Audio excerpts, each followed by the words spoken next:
میرے معاشرے میں نا آج کل میں دیکھتا ہوں مایوسیاں بڑی پھیل گئی ہیں، لوگ بڑے بڑے پریشان ہیں، اور کچھ لوگ ایسے ہیں جن کے پاس سارا کچھ ہے پھر بھی پریشان ہیں۔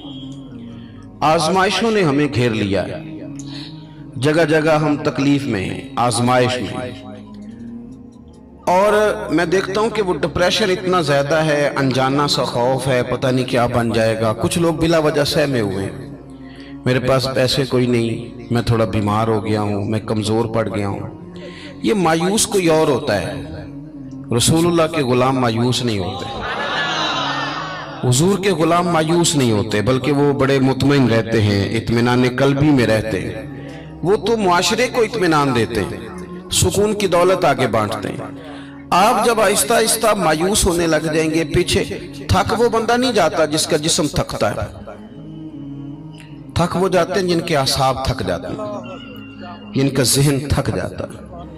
جو لوگ فکری طور پہ کمزور پڑ جاتے ہیں نا، میں بیمار ہوں تو شاید کبھی تندرست نہیں ہوں گا، میں کمزور ہوں، غریب ہوں تو پتہ نہیں کبھی امیر نہیں ہوں گا، میں پتہ نہیں مطلب پیچھے میں نے رہنا ہے، یہ میرے ساتھ کبھی کوئی شاید وفا کرے گا ہی نہیں، ہم نا ذہنی طور پہ تھک جاتے ہیں۔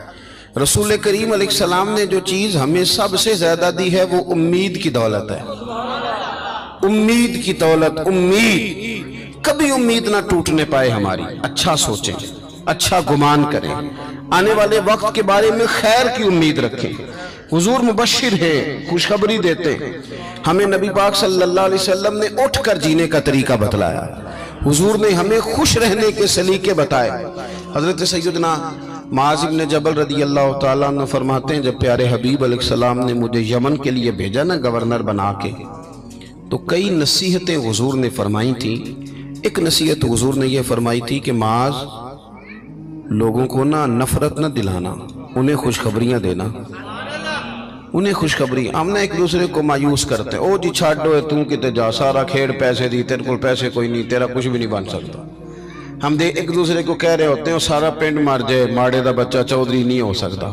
بھئی آپ کمزور باتیں خود بھی کرتے ہیں، لوگوں کا دل بھی آپ توڑتے ہیں۔ آپ لوگوں کو امید دلائیں، ان کو آگے بڑھنے کا شوق دیں۔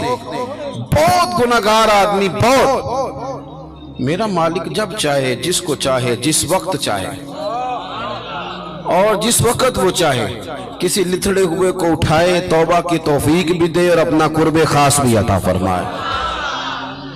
حضرت ابو دردہ رضی اللہ تعالیٰ عنہ فرماتے ہیں، میں حضور کی بارگاہ عالی مرتبت میں حاضر تھا، تو نبی پاک صلی اللہ علیہ وسلم نے ہمیں آیت پڑھ کے سنائی، وَلِمَنْ خَافَ مَقَامَ رَبِّهِ جَنَّتَانِ، جو اللہ کے سامنے کھڑے ہونے سے ڈرے گا، رب اسے 2 جنتیں عطا کرے گا۔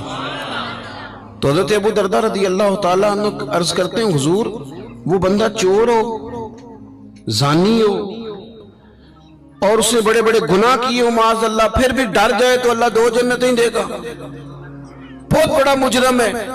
یہ کچھ لوگ میری طرح کے ہوتے ہیں نا نیک، وہ کہتے ہیں جنت میں نے جانا ہے، کسی اور کو نہیں جانے دینا، وہ بھی طے کر لیتے ہیں، کہتے ہیں سوال ہی نہیں پیدا ہوتا، یہ تو میرا ذمہ ہے۔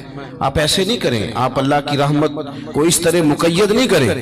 اور ہمارے کئی دفعہ میں نے دیکھا ہے کہ یہ نیک لوگ کسی کے بارے میں بات کر رہے ہوتے ہیں تو وہ اصلاح کی نہیں، وہ یوں لگتا ہے کہ جیسے بڑا حقیر سمجھ کے کسی کو تبلیغ کی جا رہی، یہ انداز درست نہیں ہے۔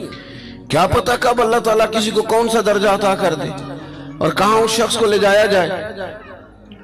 تو حضرت ابو دردہ رضی اللہ تعالیٰ عنہ نے ہماری یہ مشکل حل کر دی۔ کہتے ہیں کہ میں نے عرض کی، حضور اگرچہ وہ چور ہو، زانی ہو، نالائق ہو، گناہگار ہو، پھر بھی ڈر جائے تو اللہ 2 جنتیں دے گا؟ تو حضور نے فرمایا، ہاں اگر صحیح معنی میں ڈر گیا تو رب 2 جنتیں ہی عطا کرے گا۔